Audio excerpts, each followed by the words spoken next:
A 39-year-old Challis man is in the Bonneville County Jail for felony burglary and malicious injury to property charges.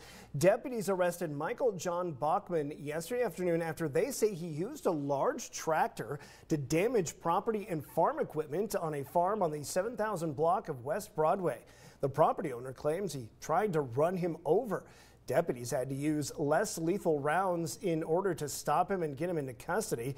Earlier in the day, he was found trespassing on another nearby farm where he slashed some tires. The damage caused is estimated to be around $125,000. Further charges may be coming as the crime is still being investigated.